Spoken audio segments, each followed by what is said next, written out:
Operation procedures of condenser tube cleaning system.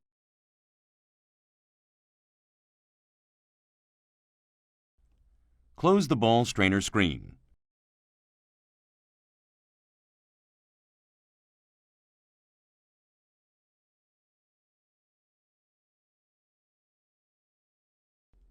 Close the ball collector MOV.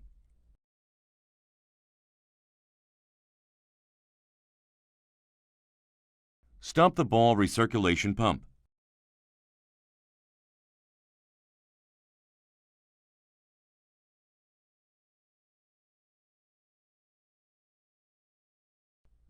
Close the DPMS flushing MOV.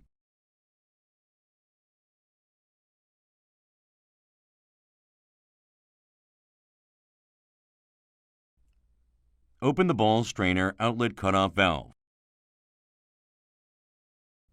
Open the ball injection nozzle.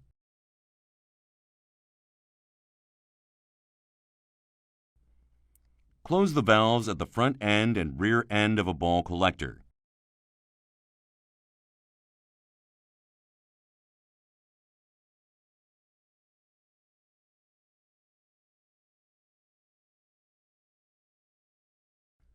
The following are the procedures for draining the fluid in a ball collector. Close the isolation valves at the front end and rear end of a ball collector. Open the drain valve and vent valve. Drain a fluid. After the completion of draining, close the drain valve.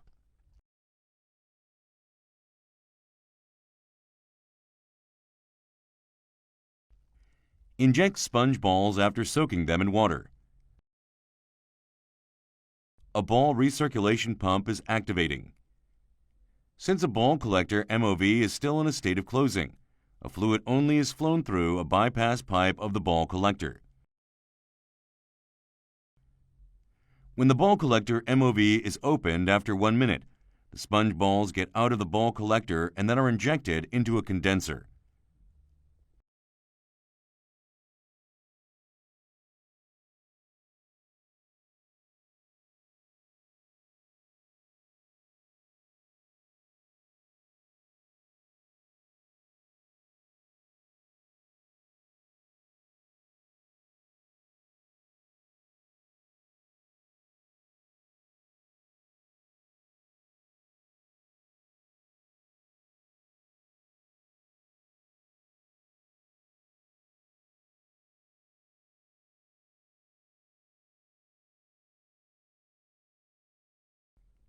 The sponge balls pass through the condenser tube, come to a ball strainer at the rear end of the condenser.